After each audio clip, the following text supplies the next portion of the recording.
तो वही किसी मित्र ने सुसाइड ये आत्महत्या से संबंधित कुछ प्रश्न उठाए और उनकी गुज़ारिश है कि इस पे थोड़ी-सी बातचीत करें।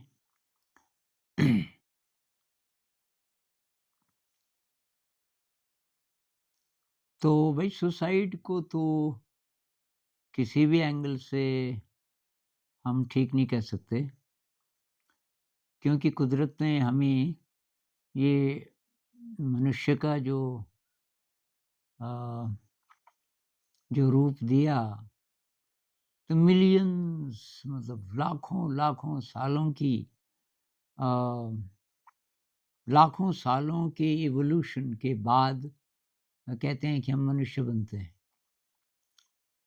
ये हिंदुइज़्म में क्या बोलते हैं कि 84 लाख अ, योनियों से गुज़र के मतलब इससे पहले हम पता नहीं क्या-क्या थे, लाखों प्रकार के प्राणी, धीरे-धीरे इवॉल्व होते अब मनुष्य बने, जो कि जो बेस्ट पॉसिबल कुदरत कर सकती है, वो हमारे लिए किया और यहाँ से हम अपने प्रयत्न से अ, हम अपने दिव्य रूप को जान सकते हैं और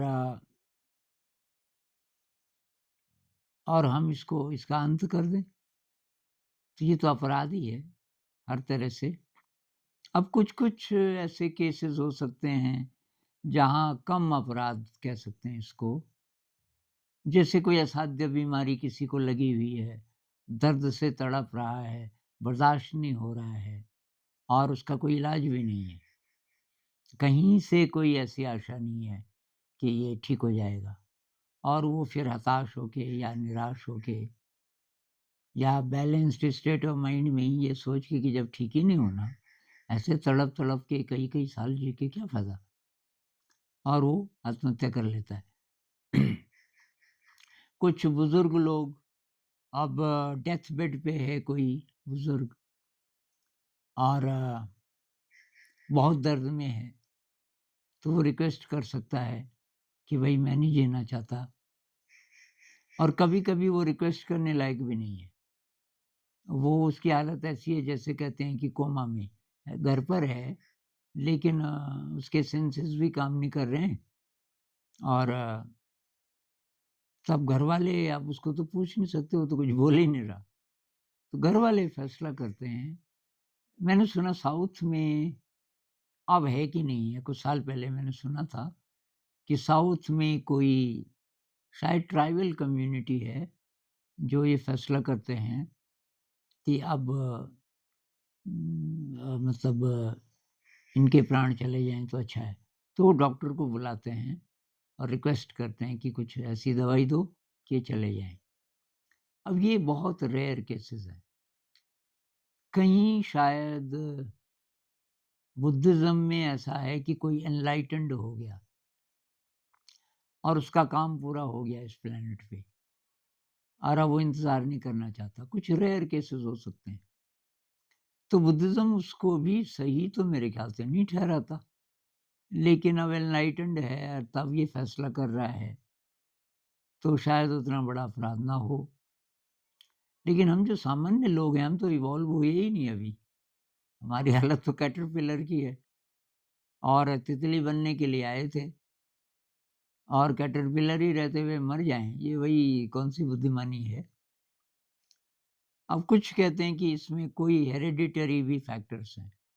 साइंटिस्ट पता लगा रहे हैं, हालाँकि इसका ये कोई कन्क्लूसिव इसका आंसर तो नहीं है, लेकिन कई ऐसे केसेस मिले कि कोई इतिहास भी है परिवार में, पिछली पीढ़ियों में भी किसी न किसी ने आत्महत्या की। तो हो सकता है कि हमारे जीन में ऐसी कोई चीज़ हो, ये टेंडेंसी हो, क्योंकि जो जेनेटिक चीज़ें हैं, वो केवल फ़िज़िकल नहीं है। कहते हैं ना बहुत सारी बीमारियाँ उनका जो रूट है वो जेनेटिक होता है, शारीरिक बीमारियाँ, लेकिन मानसिक भी।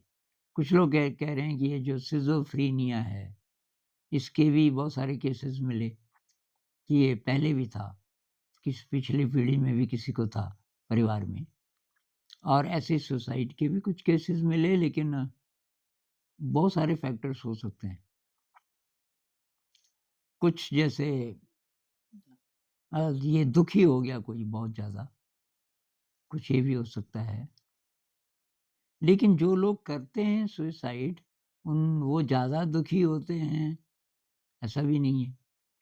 कोई-कोई तो एकदम सही होता है। मेरे लिए कमेंट आया एक लड़के का, अभी शायद 19-20 साल का था। अब पता नहीं है कि नहीं है, लेकिन उसका कन्क्लूज़न ये था कि सुसाइड तो मान्य है हिंदुइज़्म में, और वो कहाँ-कहाँ से कोट कर रहा था, जो चीज़ें मेरे को तो पता अभी भी नहीं है। उसने शायद ऐसा भी बोला कि कुछ हमारे जो ये मिथिकल फिगर्स हैं ना, कुछ-कुछ वो कोट कर रहा था कि उन्होंने भी आत्महत्या की। तो ये तो एक रास्ता है, हमारी चॉइस है। और कुछ और भी लोगों के कमेंट्स थे, शायद कोई जानते थे जो उसको, उसके कोई रिलेटिव्स होंगे, जिन्होंने सलाह दी कि बेटा ऐसा मत कर वगैरह। उसके बाद उसका कमेंट नहीं आया, क्योंकि उसका लास्ट कमेंट बहुत बड़ी रामायण लिखी उसने, और उसका थीम ये था कि ये तो सुसाइड तो होता है, कि ये मान्य है, और ये आप फैसला कर सकते हो, आपकी ज़िंदगी है। लेकिन भाई हमारी ज़िंदगी तो नहीं है। हम अकेले हैं ही नहीं, पूरे ब्रह्मांड से जुड़े हुए हैं। वो एक गीत है ना, लाखों सूरज जले रात दिन, तेरे दिल में भरा उजाला, तू निस्सीम गगन का पंछी, अपने को पहचान रे, तू अकेला तो एक सेकंड नहीं जी सकता, तेरे साथ पूरा ब्रह्मांड है। ये ग्रेविटेशन है, ग्रेविटेशन अभी खत्म हो जाए, ये पृथ्वी छिटक के सेकंड्स में खत्म हो जाएगी। अब तुम तो इतने से प्राणी हो, पूरी पृथ्वी, और ज़रा भी कहीं ये जो ऑक्सीजन है, थोड़ी देर के लिए बंद हो जाए, बस 3-4 मिनट के लिए, खत्म। सारे प्राणी सब तो ऑक्सीजन साँस लेते हैं ना, जितने भी ये पेड़-पौधे तो कार्बन डाइऑक्साइड लेते हैं, ऐसा बोलते हैं। हालाँकि उनको भी ज़रूरत पड़ती है ऑक्सीजन की। तो हम जुड़े हुए हैं पूरे, सारी पृथ्वी से नहीं अकेले, पूरे ब्रह्मांड से। पता नहीं कहाँ-कहाँ, किस-किस ग्रह का, नक्षत्र का प्रकाश, हज़ारों का प्रकाश भी हमें प्रभावित करता है। तो भई ये इसको कोई रत्न आपको दे, और आप भिखारी हैं, अ, बोल रहे हैं 1 पैसा दे दे, 1 पैसा दे दे। किसी ने रत्न दे दिया और उसको आप फेंक दो, पहचान नहीं पाए। और किसी ने बोला भी कि ये रत्न है, अब तब भी फेंक दो, तब क्या करें? तो एक और गीत है ना, हीरों के बिस्तर पर बैठा एक भिखारी हाथ पसारे, भूखा नंगा डरा डरा सा, पैसा दे रह रह चिल्लाए। एक हम प्रार्थना सभा में गाते हैं इसको भी, और इससे पहले मैंने जो कोट किया उसको भी। तो हमारी हालत ये है कि हम अनंत दौलत के मालिक हैं, लेकिन हमने अपनी हालत भिखारी जैसे बना दी है। कंप्लेनिंग मोड में हम जब होते हैं, ये भिखारी वाली वृत्ति है। आप अपने को आप कमज़ोर मानने लगे।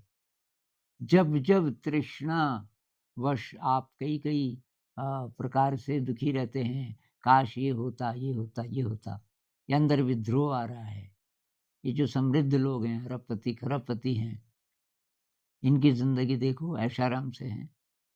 और आपके अंदर गुस्सा आता है, ये नहीं होनी चाहिए, समाज में बराबरी होनी चाहिए, या मैं क्या करूँ कि मेरे पास भी बहुत अच्छी सुविधाएँ हों, पैसा हो। ये सारा भिखारीपन है, क्योंकि आप अंदर की तरफ नहीं देख रहे, भई तुम्हारे पास अनंत दौलत है। अब कई लोग ऐसी बातें सुन के ना चिड़चिड़ापन आता है उनको, अंदर कहाँ? यहाँ हालत खराब है। अब ये फ्लैट का किराया है, ये बाल-बच्चे हैं, ये खाना-पीना, ये वो, स्कूल की फीस, अब मैं तो ये मर-मर के इतने पैसे कमा रहा हूँ। आप बोल रहे हो अंदर कहाँ है दौलत? भैया आपने ट्राई नहीं किया ना। एक तो आपकी पढ़ाई बेकार रही, मतलब अंदर की यात्रा में सहायक नहीं रही जो-जो आपने पढ़ा। और अगर आप साइंस के कट्टर सपोर्टर हो, ट्रेडिशनल साइंस, अभी क्वांटम फिज़िक्स वगैरह पे नहीं आए आप, केवल फिज़िक्स पढ़ी, मिस्टिकल एक्सपीरियंस नहीं पढ़ा। ये आप किसी भी रिलिजन से संबंधित हों, तो वो भी नहीं अब आप मानते और साइंस की वो चीज़ मानते हैं, जो अभी खुद साइंटिस्ट बोलने लग गए कि ये पूरा सही नहीं है, एक लेवल तक सही है बस। तो भई ये तर्क जुटा-जुटा के निराशा के तर्क, ताकि आप दुखी ही रहो, ये है बुद्धिमत्ता कि आप ऐसे तर्क जुटाओ जिससे ज़रा ज़िंदगी में ज़रा खुशी आए, विश्वास किसी बड़ी शक्ति पर, अंधविश्वास ही सही। भई मेरे अंदर अनंत शक्ति है, इस पे विश्वास करने लग जाओ आप। अब आप बोलोगे ये तो अंधविश्वास है। भई विश्वास ना करना भी अंधविश्वास है। मेरे अंदर नहीं है शक्ति, आपको कैसे पता? मेरे अंदर शक्ति है, इसका भी कैसे पता? वही अभी पता करेंगे, एक्सप्लोर करेंगे, मेडिटेशन शुरू करते हैं, देखते हैं 1 हफ्ते में कुछ लगता है। अगर आप थोड़ा-सा भी ज़्यादा शक्तिशाली महसूस कर रहे हों, 1 हफ्ते की मेडिटेशन से सीरियसली मेडिटेट करना है और आप देखो क्या रिज़ल्ट्स होते हैं, इतने से ही। फिर आप कंपैशन की प्रैक्टिस करो, ग्रैटिट्यूड की प्रैक्टिस करो, निस्वार्थ सेवा की प्रैक्टिस करो, ह्यूमिलिटी की प्रैक्टिस करो। ह्यूमिलिटी मतलब अहंकार नहीं। तो विश्वास होगा तो आप बोलोगे मैं नहीं बस तू, कि ये अ, ऊपर वाले उसका जो भी नाम हो, ऊपर वाला हो चाहे अंदर वाला हो, ये केवल भाषा है ना। भाषा है, हम उसका आह्वान करते हैं, उस शक्ति का है तो हमारे ही अंदर।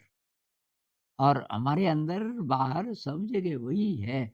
लेकिन अब ये एक भाषा बन गई, कभी हम ऊपर वाला बोलते हैं, कभी ईश्वर अल्लाह बोल सकते हैं, कभी कुछ और।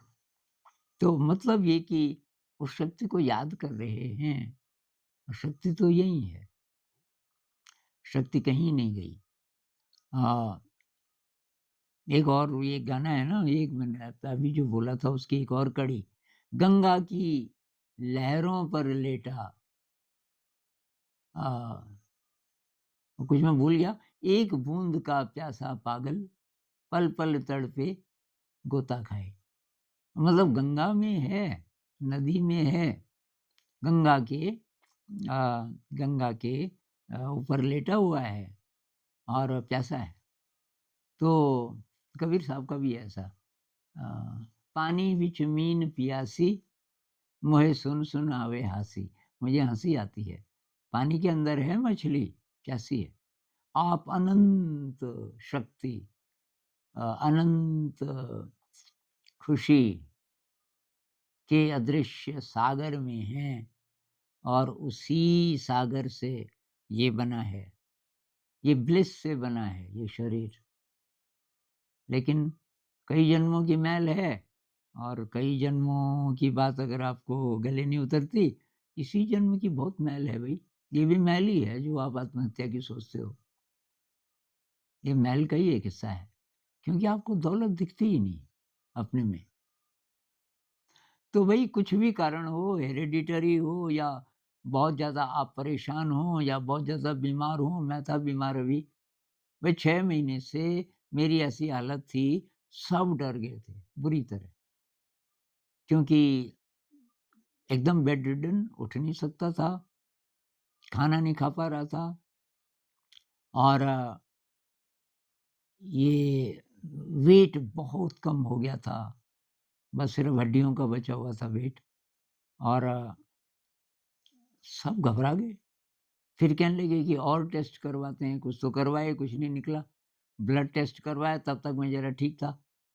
मैंने कहा, "भई बिल्कुल नहीं, मैं कहीं नहीं जाऊँगा, कोई टेस्ट नहीं करवाऊँगा और अभी मुझे लगता है मेरा जाने का टाइम आया नहीं।" मुझे अंदर से लगा कि मैं ठीक हो जाऊँगा। साँस नहीं ले पा रहा था। मतलब ये कोरोना का कोई कोई रूप था शायद, जिसको कोई पहचान नहीं पाया, क्योंकि ये टेस्ट जो है ब्लड टेस्ट और क्या टेस्ट करवाए, कुछ नहीं निकला। मुझे पहले से पता था।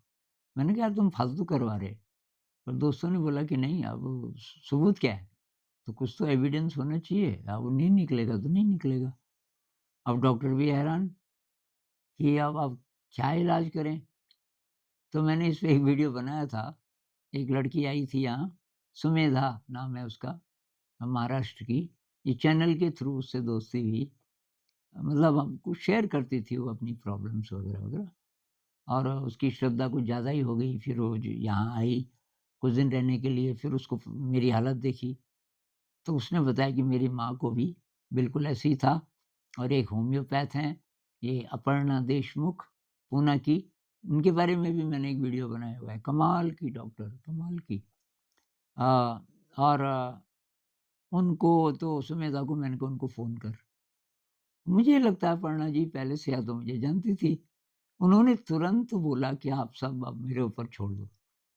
इनको मैं इनका ट्रीटमेंट करूँगी, टाइम लगेगा। तो सुमेधा को मैंने कहा, तेरी मम्मी को कितना टाइम लगा? उसने कहा, थोड़ा-थोड़ा नॉर्मल होने में 7-8 महीने लगे, लेकिन पूरा ठीक होने में 1 साल से भी ज़्यादा लगा। मैंने कहा, कितना भी समय लगे। अ, फिर उसने ये भी बोला कि कुछ-कुछ मुझे पता भी था कि ये जो होम्योपैथी है, ये जड़ से ख़त्म करती है बीमारी को, और आप ही के इम्यून सिस्टम को ठीक करते हुए, इसलिए ये इसमें टाइम इसलिए ज़्यादा लगता है। एलोपैथी एकदम से लगता है कि ठीक कर दिया, लेकिन वो दबा देती है उसको, तो वो फिर होगा फिर। और मैंने भी देखा, मुझे बुखार लगभग हर साल हो ही जाता था कुछ सालों से, तो वही अब दोस्त लोग एलोपैथी लाते थे। मैं इसके खिलाफ तो पहले से भी, तो करें, अब मरता क्या ना करता, कहते हैं ना। भई और कोई इलाज अवेलेबल है ही नहीं। आप तड़प रहे हो तो आप जो भी दवा उपलब्ध होगी वही करोगे। वही मैं भी करता रहा। अब पता चला ये होम्योपैथी का। अब देखो, मैं अभी अभी शरीर पूरा ठीक नहीं हुआ, टाँगें अभी वीक हैं, गला अभी ठीक नहीं हुआ, मैं बोल नहीं पा रहा हूँ ठीक से। कुछ-कुछ लोग बोलते हैं कि ये ये सर जी, ये आपका ये माइक अच्छे वाला, अरे ये बहुत बढ़िया वाला है माइक तो। ये और लोग वीडियो बनाते हैं तो उसमें आवाज़ बहुत अच्छी आती है उनकी। मेरी आवाज़ ही इतनी है अभी, इतनी आवाज़ निकल रही है, ठीक हो जाएगी। मुझे 100% विश्वास था कि मैं ठीक हो जाऊँगा। मैंने सबको बोला, बिल्कुल परेशान होने की ज़रूरत नहीं है। वैसे तो मौत भी आ जाए, जवानी होगी आएगी, मैं तो उसके लिए भी तैयार हूँ, लेकिन अभी अंदर से एक फीलिंग आ रही है मुझे बहुत स्ट्रॉन्ग कि अभी टाइम नहीं आया। कुछ साल मुझे थोड़ा और रहना है, कुछ और काम करना है, ख़ासकर साधना और गहरी करनी है। अभी गहरी साधना नहीं हो पाई। अ, तो ख़ैर, तो ये भाई फ़ेथ बहुत बड़ी चीज़ है, विश्वास। शुरुआत आप अंधविश्वास से ही कर लो। वो एक कहावत है ना, fake it until you make it. मतलब पहले एक्टिंग कर लो उसकी, और फिर वो सचमुच वैसे ही होने लगेगा। और ये रामकृष्ण परमहंस जी भी कहते हैं कि आप अच्छे इंसान की एक्टिंग करने लग जाओ। आप मतलब ऐसी एक्टिंग करने लग जाओ जैसे कि आप सत्यवादी हो, आप मददगार हो, आपके अंदर ह्यूमिलिटी है, आपके अंदर ग्रैटिट्यूड है, आपके अंदर अनंत शक्ति है। ऐसी एक्टिंग करने लग जाओ 100%, कि एक्टिंग करते समय ऐसा सचमुच आपको लगे। धीरे, धीरे, धीरे आपको लगेगा कि जो मैं एक्टिंग कर रहा हूँ, वो गुण मेरे अंदर बढ़ रहे हैं। मतलब बुरी चीज़ की प्रैक्टिस करोगे वो भी होगा, लेकिन रामकृष्ण जी क्या बोल रहे हैं, अच्छे इंसान की एक्टिंग करने लग जाओ आप। छोटा बच्चा वही तो करता है। भई छोटा बच्चा, उसको ये मान लीजिए कि ढाई 3 साल का बच्चा है, उसको आप पेंसिल दे दो, कुछ दे दो, वो ऐसी एक्टिंग करता है जैसे लिख रहा है। पढ़ने की किताब दे दो 2 साल के बच्चे को, अब उसको कुछ भी नहीं पढ़ना आता, लेकिन वो ऐसे-ऐसे एक्टिंग करता है जैसे सचमुच पढ़ रहा हो। तो वैसे ही है, ईश्वर पे विश्वास करने लग जाओ। भई ये ज़िंदगी तो बेशकीमती है, और जब तक आपको ये दिव्य शक्तियों का पता नहीं चला अपने अंदर। अ, तब तक तो भई यहाँ रहना बहुत ज़रूरी है और उसके बाद भी तुमको क्या जल्दी पड़ी हुई है जाने की? जाने का टाइम आएगा नेचुरली, उसके लिए क्या तैयारी करनी पड़ेगी ये बात करो ना। कि सुना है मृत्यु बहुत भयंकर होती है, बहुत दर्द होता है उसमें। क्या ऐसा हो सकता है कि इतना दर्द ना हो तब तो बात भी है। तो मैं ये कहानी से अपनी बात खत्म करता हूँ आज कि मृत्यु ऐसे भी हो सकती है। ये मैं 1-2 बार पहले बोल चुका हूँ लेकिन ये अच्छी कहानी है, तो इसलिए इसको और फिर बहुत सारे नए लोग अभी जुड़े हैं जिनको ये पता नहीं होगा। तो ये बात है, ये महाराष्ट्र में किसी सेंटर में मैं था। अब नाम बताऊँगा तो वहाँ के लोग फिर पीछे पड़ जाते हैं, कब की बात है गुरुजी? कौन-सा महीना था? ट्रेस करना चाहते हैं कि वो कौन था, तो मैं ये नहीं चाहता। पर महाराष्ट्र तो मैंने बोल ही दिया, तो वहाँ एक विपस्सना सेंटर था और वहाँ मैं गया था कि कुछ दिन साधना करूँगा, कुछ दिन सेवा भी कर लूँगा। तो मुझे 1 महीना हो गया था और उन्होंने मुझे ये काम दिया पेंटिंग का। किचन की एक बिल्डिंग थी भयंकर, किचन के साथ मतलब जुड़ा हुआ हॉल, डाइनिंग हॉल और उसकी छत थी वो टिन की। टिन के नीचे लकड़ी का बहुत इंट्रिकेट पैटर्न था। बल्लियाँ उस पता नहीं किस ज़माने की काली पड़ गई थी और तख्ते सारे काले पड़ गए थे छत के, उसके ऊपर थी फिर ये चद्दर। तो मैनेजर जी से दोस्ती हो गई थोड़ा-थोड़ा और अभी 3-4 ही दिन हुए थे। तो मैंने कहा, "भई कुछ काम बताओ सेवा का, ये कोर्स तो अभी कोर्स का चौथा 5वाँ दिन था।" मैंने कहा, "ये कोर्स खत्म हो जाए, तो मुझे वो भी करना है, एक 10 डे कोर्स।" "आनंद जी काम तो बहुत ज़्यादा है।" अ, तो ख़ैर कि करेंगे बात इसमें। उसके बाद कि चलो चाय पियोगे कुछ टाइम बाद। गए किचन में, साधना चल रही थी, बाकी लोग तो सब वहाँ कोई नहीं था, किचन वालों के अलावा। तो छत की तरफ देखने लगा, आनंद जी कि ये छत कई सालों से ऐसी है, काली। अब हम सोच रहे हैं सफ़ेद हो जाए तो चमकने लगेगा ये सारा हॉल, छत भी चमकेगी और थोड़ा लाइट ज़्यादा आएगी। मैंने कहा अच्छी बात है। मुझे ये नहीं शक हुआ कि ये बोल रहे हैं कि तुम मतलब कर सकते हो। मैंने कहा ये तो अच्छा अच्छा आइडिया है। तो फिर हो जाइए कि शुरू।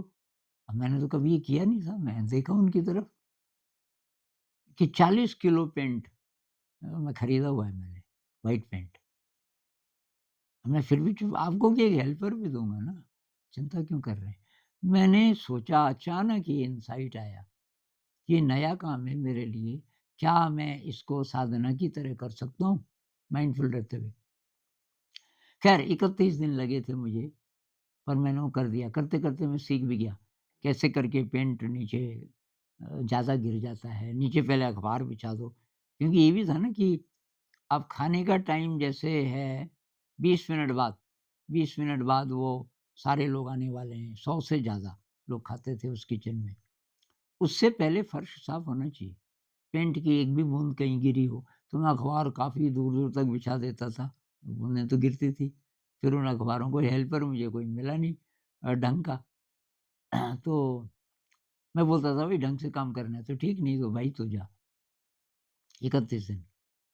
तो उसके बाद मैंने एक वो भी किया वहाँ सती पट्ठान होता है, 7 ही दिन का होता है, थोड़ा एडवांस्ड कोर्स। उसके बाद ये कोर्स जब खत्म हो गया था उसके 2-3 दिन बाद, शाम को मैनेजर साहब किसी से बात कर रहे थे, तो मैंने देखा कि 2-3 बार ये एक ही जगह से शायद फ़ोन आ रहा है क्योंकि ये बोल रहे हैं, "हाँ जी, हाँ जी, सब व्यवस्था हो जाएगी।" तो कोई बात नहीं है, किस टाइम तक आ जाएँगे? लेकिन चौथी बार वो बहुत परेशान, "हैं! ये कैसे हो गया? तब क्या होगा?" अ, मैंने कहा, "यार कुछ गड़बड़ है।" गया मैं उनके पास, उनका कुछ प्रॉब्लम? हाँ, आनंद जी कि प्रॉब्लम तो है। प्रॉब्लम ये है कि कोई बूढ़ी जी आ रहे थे बॉम्बे से और वो यहाँ हैं सेंटर में, यहाँ से मतलब 14 किलोमीटर दूर शहर में। और उनकी तो डेथ हो गई। तो उनको बोला गया कि आप तो 1 दिन पहले आ गए अभी मतलब पहले ही आ गए आप। तो अ, उन्होंने कहा अच्छा तो फिर क्या होगा? नहीं कि आपको सेंटर छोड़ आएँगे, व्यवस्था करेंगे, 1 डेढ़ घंटा लग जाएगा।